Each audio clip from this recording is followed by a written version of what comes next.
But So we assumed that back then that they didn't have, you know, exactly what's probably going on now. Well, not probably, but what is going on here, like geoengineering and such. And I hear about exactly. sand coming out of the sky and things like that. Lost Book of Enki tells it very clearly. They were technological stuff, and they were all glowing as they went down with Marduk, and they were smashing each one as they went down. That probably was the power system, and they were making other people pay for doing what they did to Marduk, because Marduk was sealed up inside the Great Pyramid. So there's another theory. It's actually in writing. I mean, Sitchin, either he was the best BS artist anyone had ever heard, because he did all these tablets, and in the tablets he said they had energy weapons, they had this, they had that, they had the ability to come from Nibiru straight to our system, although they never told how much time it was, you know, but clearly it wasn't a NASA shuttle they were using. You know, he described all that stuff, and in tablets number 9, number 10, he goes into exact detail as to when they found out that Nibiru's orbit was altered and why it was doing the damage. Mm-hmm. Well, I think you're muted on us. Yeah, well, Yeah. probably on the right side of our system, because Nibiru comes to clockwise, according to let's see, Robert S. Harrington. He says it had an orbit. He never said it had a ecliptical thing. He said it had an orbit, and the orbit was about 35 to 40 degrees on the ecliptic. And when you look at the orbital ecliptic of Sedna compared to our system, God, it's almost the same. So, you know, they had technology. They had very advanced technology. And if you followed everything they did in the different things, they knew that this stuff was going to bring Nibiru too close to Mars, thereby taking it too close to the Earth. Now, Nibiru was a big planet, and it has its own moons. So are these the moons that were swinging through our system around Nibiru that they actually saw back between 1558 and 1600? I don't know.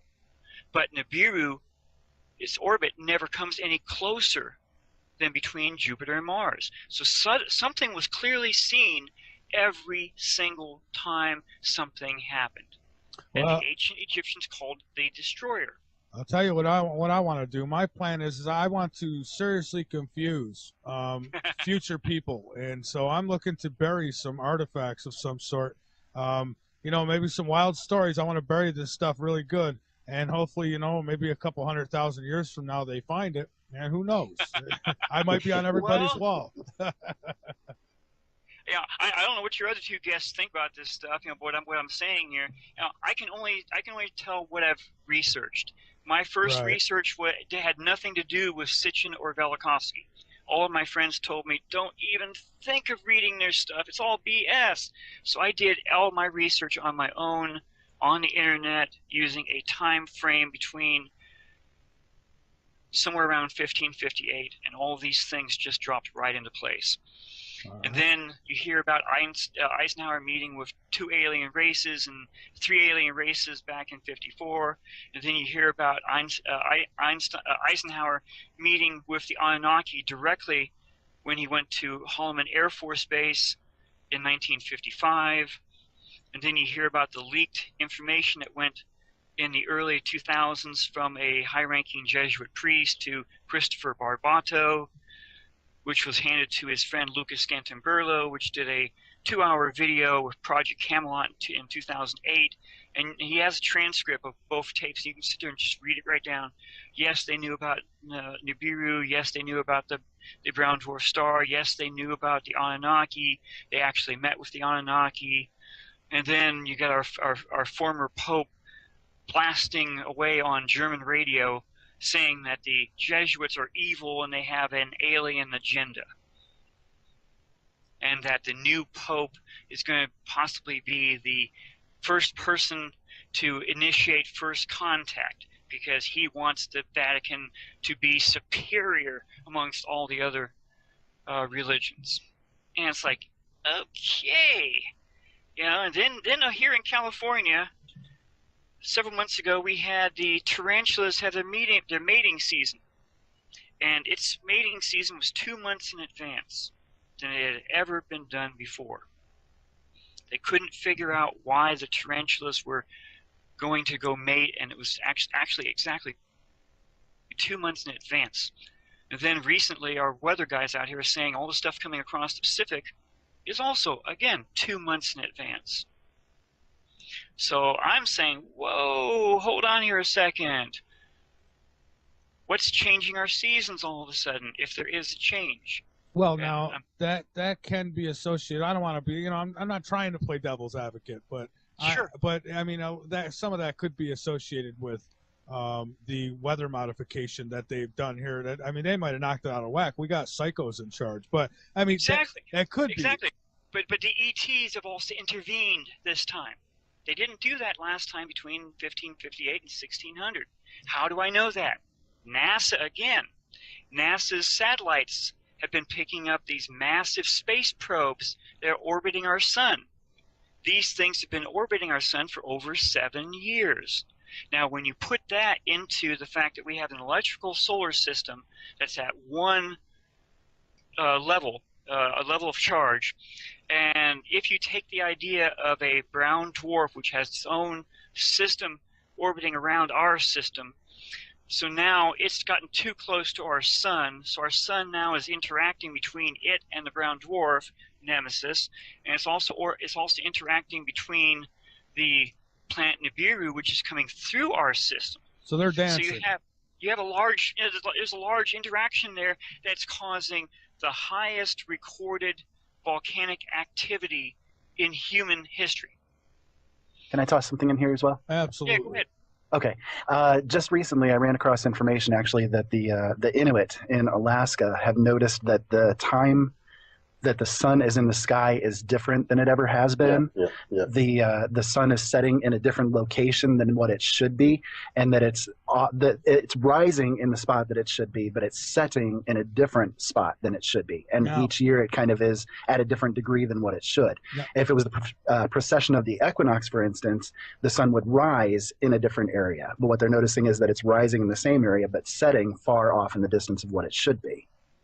I've been reading about that too. I've been following them. Yeah, I read there was a woman who said, an old woman who said that, you know, the sun would always set right behind her barn or something like that, and it don't no more. And so, you know, I didn't know how much to put into that, but I guess it's something that could certainly be researched. Right. I mean, if you think about the precession of the equinox, it's going to happen that way, that the sun is going to set in a different spot each day. You know, granted it's by one thousandth of a degree each day, but that it should also rise in that one thousandth of a degree as well. And what they're noticing is that it's actually quickly changing, like radically quickly changing, and that it's still rising in the same area. That shows that something is going on that's different than this precession idea. And the Inuit, they know, going back out God knows how long, where it sets, where it rises all around the year. So right. if it's changed, they know it. I know what they've also I'm sorry, go ahead. No, I was just going to say they've also noticed that the way that the wind blows across the snow shifts it as well. Like normally the snow would be going from north to south, and what they're noticing now is that it's east to west. So it's changing the way that the snow drifts are laying across the ground. They've normally been north to south, and they could find their ways back to their homes, for instance, by following the north-south trails that are made in the snow by the snow blowing, by the drifts. And now they've had to change things because it's actually going east to west. And they've said that they've noticed that much of their weather has changed there because the weather is now coming from the east instead of from the north. And it's much worse because from the east, it's getting much more of a turbulence going on. Right. Now, one thing I want to point out amongst all the things I was talking about, I always mentioned heat and cold. Heat and cold. Have either of you two, or all three of you, have either of you ever read the Colburn? I have. The hardback version. I have, yes. I've read parts of it. I haven't read it all though. I read the parts that persist that contain, you know, about this destroyer. Okay. Now, the destroyer is mentioned several times around inside the Kolbrin. The Kolbrin has various different accounts.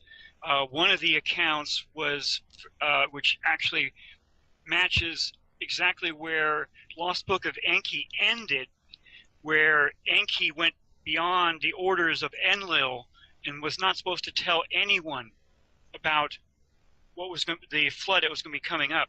He went to Zerasudra, which was the other name for Noah. And the account that's in the Kolbrin talks about this one person having a dream, which he thought he heard through the reeds of his house, telling him to build an ark, and gave him exact dimensions. And the ark was built exactly the way it was told. And he describes exactly how it was actually 3 decks. It was all in a flat, long, same cubits as mentioned in the Bible.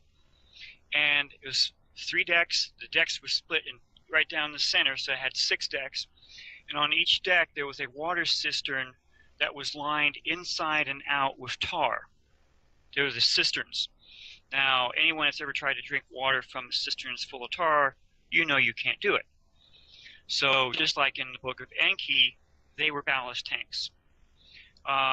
He also mentions exactly who went on the ark. And there must have been close to 100 people that were on board that ark, according to the account put in the Kolbrin. And they said that at the point when they knew it was going to happen, they saw the destroyer show up in the skies. Everything shifted.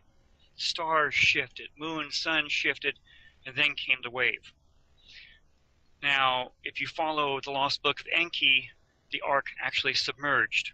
So it was below the water, so it wasn't being battered by riding on top. But at some point, the ark had to surface. Then they said they actually went through an immense time of heat and immense time of cold, which was being felt even inside the ark. Now, as I grew up in the 60s and 70s, I kept hearing about people going up on Mount Ararat, and they were looking for the ark because, spy planes had gone over and they took photographs, and several of these people with their teams actually found the ark, but their cameras wouldn't work, or they didn't have their cameras, so they drew what they saw.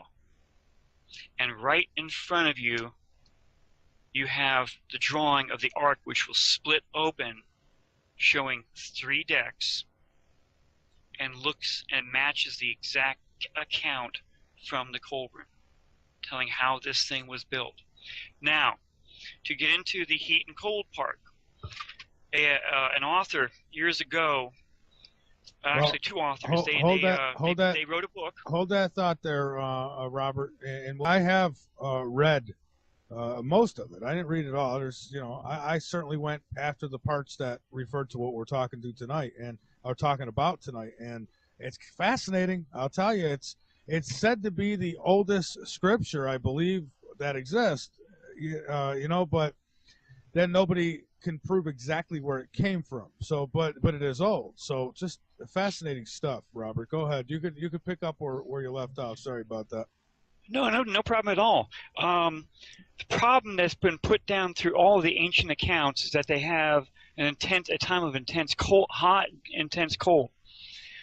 Now, this one book is called Cataclysm, Compelling Evidence of a Cosmic Catastrophe in 9500 BC. Something happened. Something. I'm sorry. Go ahead. Oh no, no one's talking. I think you're hearing feedback. Okay. Now, by other things I've read, including Velikovsky. Velikovsky also mentions it. So you've got several different people looking at this from different points of view at different times, and they're all saying this is what happened. These 2 gentlemen, they also say that the ice ripped off of Antarctica, creating a massive wave from Antarctica all the way up around the planet, up to the Arctic, rebounding all the way back down, rebounding all the way back up, just like in the book Lost Book of Enki, tablets number 9 and number 10. So either Lost Book of Enki was completely BS and he completely followed all these ancient things and no one caught him doing it, or these two guys here are lying with their book, saying that they found what they called tills. This was the junk that was floating around in the world's oceans that was caught between ancient monuments that still stood, was piled into the back of huge caves that were well above sea level back then. These tills clearly showed, like someone put in a blender, animals, their bones, all the ancient plant life from all over the planet, and the stuff that was found in certain points around where they dug it out of. They couldn't live there. So it was from somewhere else. How did it get up there? They say it was the massive Noah's flood, or this type of flood. No, I don't mention Noah's flood. They say it was this massive thing coming too close to the Earth, causing the Earth to stop. Now, where would all the water come if the Earth stopped rotating? Well, as anyone knows in standard high school or junior high geography and stuff, the Earth is spinning, and because of its spin, most of the world's oceans are puffed out at the equator. Okay, and they stay there because, like a top that's spinning, they're all out there balancing out the planet. Right. So if you suddenly get the Earth to suddenly start to slow down because of something outside of the Earth acting on the Earth, all that water is going to start evening out around the entire planet. So now the water gets far super deeper and deeper and deeper, and it's completely covering almost everything, just like in the movie 2012. Where the waters now are almost at the top of Mount Everest. You know, oh yeah, that makes total sense. That yeah, absolutely. And then as the rotation started back up, because as this thing went around it a certain way, it caused the rotation to go the other direction. So as the rotation started to pick up, the water receded back out to where it was supposed to be at the equators. But now, because of tectonic plates doing this or that, it has to settle into different locations where it had never been before, or it went back to exactly where it was, and the ground is starting to dry out. Now, anyone who's followed any of the prophets, Nostradamus talks about two suns in the sky, where the Earth lost its gravitational force and then suddenly regained it again, all this different stuff. But there's Mother Shipton. Everyone forgets about her. Supposedly, she wrote all her prophecies before she was burned. She was born just before Nostradamus and died just before him again. Now, other people say, oh, no, Bob, you're telling us all a bunch of junk. This other guy from the 1600s did it. Okay, cool. If he actually wrote exactly what Mother Shipton and actually created it all, then he was an extreme prophet. Because at a certain point in her prophecy, she says, for everyone that survives the century through, all of this will happen. And anyone who has researched a geological pole shift or pole shift would understand exactly what she's saying. She's saying that the land that was underneath the oceans is now up above, and everyone has to live on top of what used to be underneath the oceans. The water has shifted to new locations, blah, blah, blah, blah, blah, blah, blah, blah, blah. And then she mentions in there, at a certain point, a silver craft comes to view and spews out men of like unknown. First contact, if you follow the time frame that she has put out. Okay? So we've had a whole bunch of prophecies and stuff. They all came from over 2,000 years ago, and they all supposed to have happened by June 1st, 2013. Not one of the prophecies have come true now. So you can either say they're all BS, or someone has stopped them from happening. Now, there's a doctor that you probably know him, Michael. He's a remote viewer. Courtney Brown. Uh-huh. He did a remote viewing thing from 2008 to 2013. In his remote viewing, everyone that was in his team all said that by 2013, June 1st, massive meteorites would have hit the world's oceans, causing massive displacement waves. These displacement waves would have cleaned the Hawaiian Islands. Nothing was left on them. Washington, D.C. was gone. The capital was gone. Advocates. Everything that should have happened by December 21st, 2012 never happened. But if you go back to the end of the last Aztec world or Mayan world, 5,200 years ago, something did happen.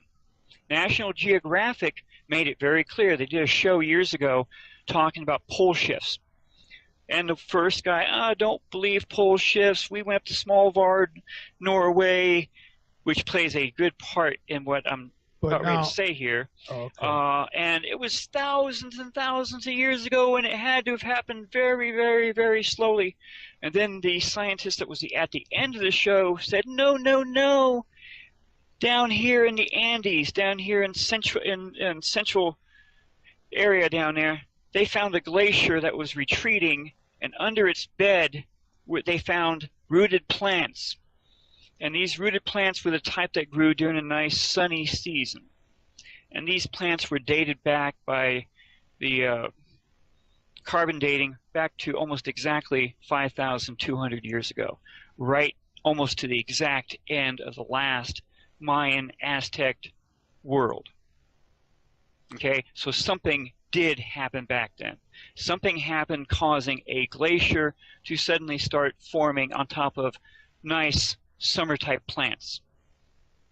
So we have that happening right now with this polar vortex thing. If you look at the way that the polar vortex looks right now here in America, it forms the almost exact shape of the previous glacier that was here during the last mini ice age, for instance. And I've been following that. Oh, geez, that thing is swinging through Washington and Oregon, going all the way down to Texas, and it's just something else. Well, okay, cool.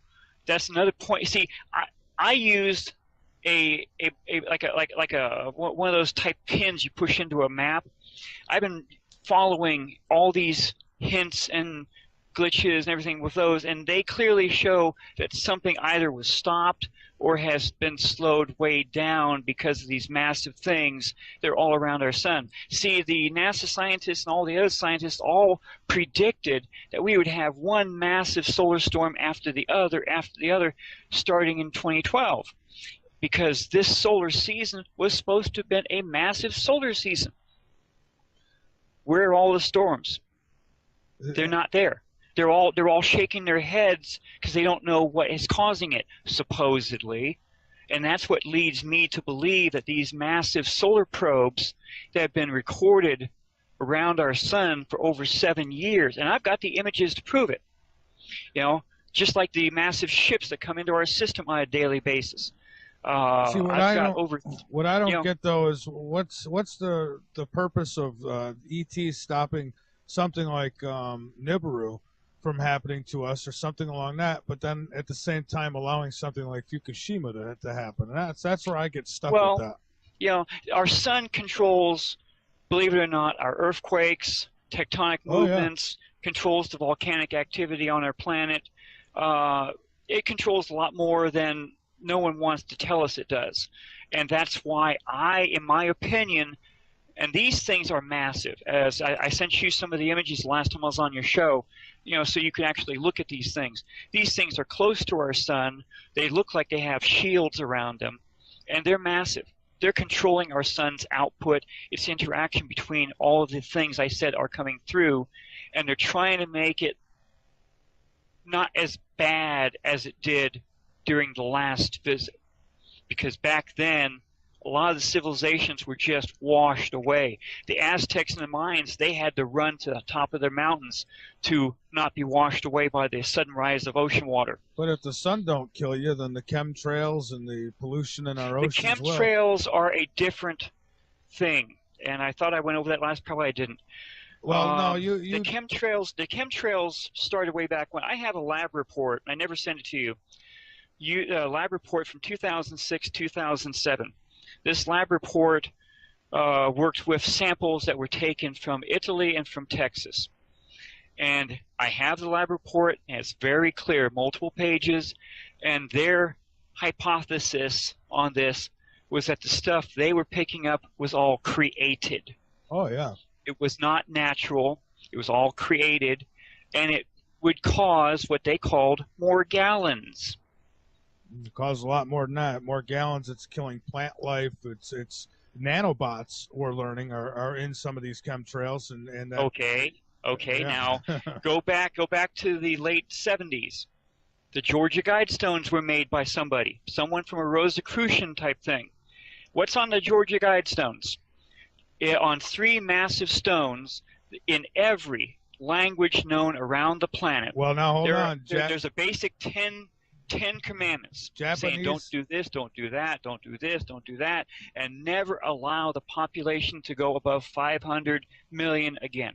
Well, I'll tell you something. Last time I had mentioned the Japanese language, and you weren't sure if that was on there or not, and I had double-checked it, and the Japanese language is not on the Georgia Guidestone. So that leads me to wonder if they knew that this Fukushima thing maybe was going to wipe them out. I don't know. Okay, now go ahead further in time. All the FEMA camps were built around the United States and into southern Canada. All the huge amounts of caskets were being built, and they were buried really close to the FEMA camps. Up until 2013, we were hearing one account after the other, after the other, after the other, of every known agency in the United States government buying massive amounts of ammunition, buying massive amounts of handguns, rifles, whatever. A lot of the police departments were now suddenly buying up used military equipment. Now, I know I have the pictures of it. There were several trainloads of automobile cars. You know, those huge things. There are 3 levels. Certain parts of the South were converting those into prison cars, and they had the pictures of them. Okay. From about 2012 and maybe a couple of years before that, I was hearing one story after the other, where people had nightmares. One of my friends living up in Washington, he told me of his girlfriend's massive nightmare she had. She said the entire West Coast was hit by a massive tsunami, and somehow only a few people survived, and they were struggling to survive. Then the helicopters came down, and the helicopters were picking up all the survivors. In her terms, they were taking them to prison camps. Now, this was the time before Barack Obama. She said there was a black American president. We didn't have a black American president at that time. And she had no way of knowing a black American president would be elected. She said that it was called the hiding times because everyone was hiding from the helicopters, all the survivors that had not been picked up by these things and put into prisoner camps, and they were being forced to work. Now, a friend of mine, a friend of my wife's, he was another remote viewer. He wasn't connected with Dr. I forget his name right now. Again, he said that all the chemtrails would be affecting all the survivors, and that a certain HARP frequency would activate what's in their bodies and would do certain things to them, and he wouldn't tell me what.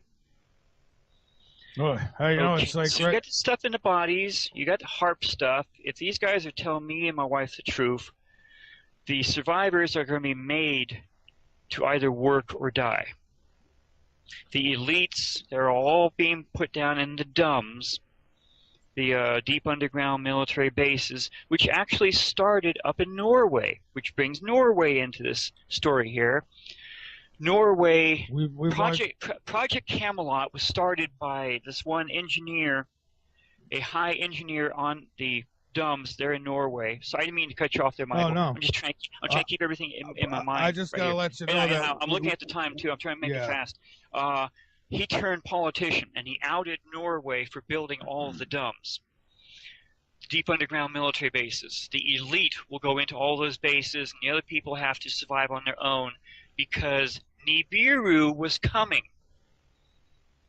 Okay? He said it even back then.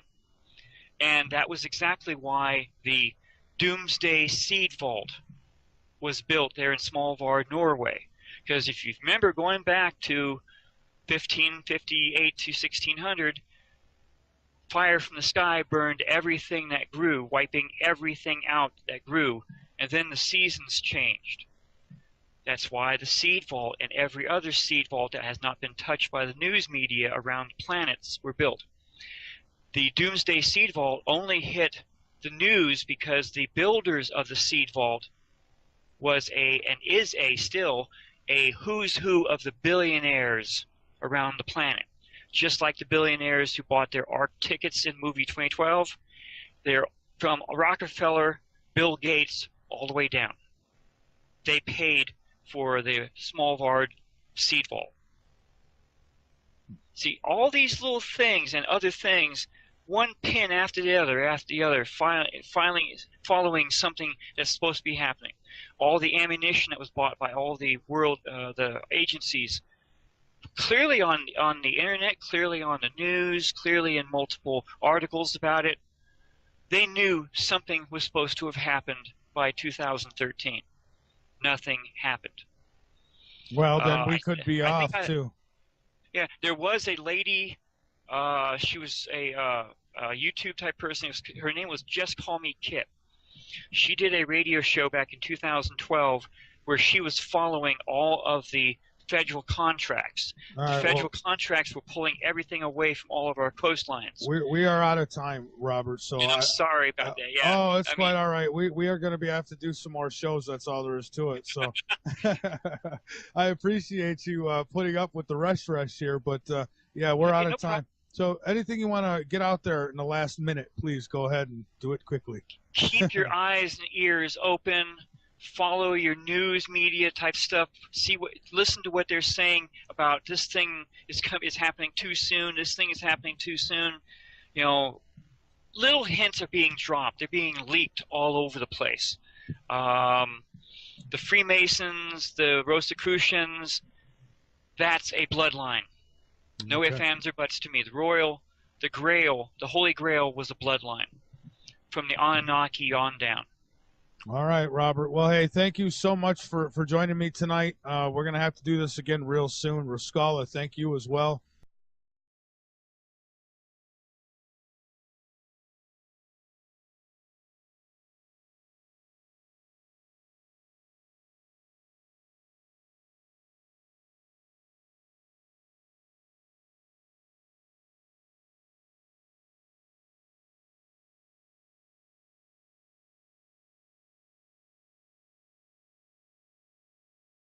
And we assume that back then that they didn't have, exactly what's probably going on now. Well, not probably, but what is going on here, like geoengineering and such. And I hear about sand coming out of the sky and things like that. Lost Book of Enki tells it very clearly. They were technological stuff, and they were all glowing as they went down with Marduk, and they were smashing each one as they went down.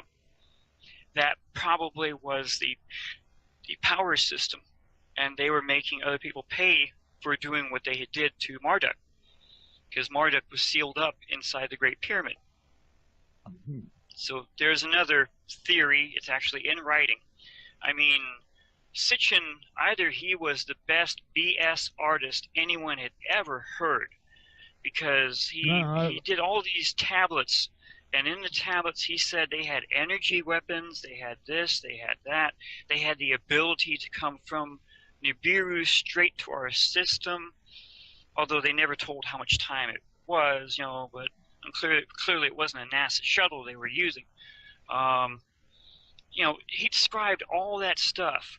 And in tablets number 9, number 10, he goes into exact detail as to when they found out that Nibiru's orbit was altered and why it was doing the damage. Well, I think you muted on us. Yeah, well, Yeah. Probably on the right side of our system, because Nibiru comes through clockwise, according to let's see, Robert S. Harrington. He says it had an orbit. He never said it had a ecliptical thing. He said it had an orbit, and the orbit was about 35 to 40 degrees on the ecliptic. And when you look at the orbital ecliptic of Sedna compared to our system, God, it's almost the same. So, they had technology. They had very advanced technology. And if you followed everything they did in the different things, they knew that this stuff was going to bring Nibiru too close to Mars, thereby taking it too close to the Earth. Now, Nibiru was a big planet, and it has its own moons. So are these the moons that were swinging through our system around Nibiru that they actually saw back between 1558 and 1600? I don't know. But Nibiru, its orbit never comes any closer than between Jupiter and Mars. So something was clearly seen every single time something happened. And the ancient Egyptians called it the destroyer. I'll tell you what I want to do. My plan is I want to seriously confuse future people, and so I'm looking to bury some artifacts of some sort. Maybe some wild stories. I want to bury this stuff really good, and hopefully, maybe a couple 100,000 years from now they find it, and who knows? I might be on everybody's wall. Yeah, I don't know what your other two guests think about this stuff. What I'm saying here. I can only tell what I've researched. My first research had nothing to do with Sitchin or Velikovsky. All of my friends told me, don't even think of reading their stuff. It's all BS. So I did all my research on my own, on the internet, using a time frame between somewhere around 1558, and all of these things just dropped right into place. And then you hear about Eisenhower meeting with 2 alien races and 3 alien races back in '54. And then you hear about Eisenhower meeting with the Anunnaki directly when he went to Holloman Air Force Base in 1955. And then you hear about the leaked information that went in the early 2000s from a high-ranking Jesuit priest to Christopher Barbato, which was handed to his friend Lucas Scantamburlo, which did a 2-hour video with Project Camelot in 2008. And he has a transcript of both tapes. You can sit there and just read it right down. Yes, they knew about Nibiru. Yes, they knew about the brown dwarf star. Yes, they knew about the Anunnaki. They actually met with the Anunnaki. And then you got our former Pope blasting away on German radio saying that the Jesuits are evil and they have an alien agenda, and that the new Pope is going to possibly be the first person to initiate first contact, because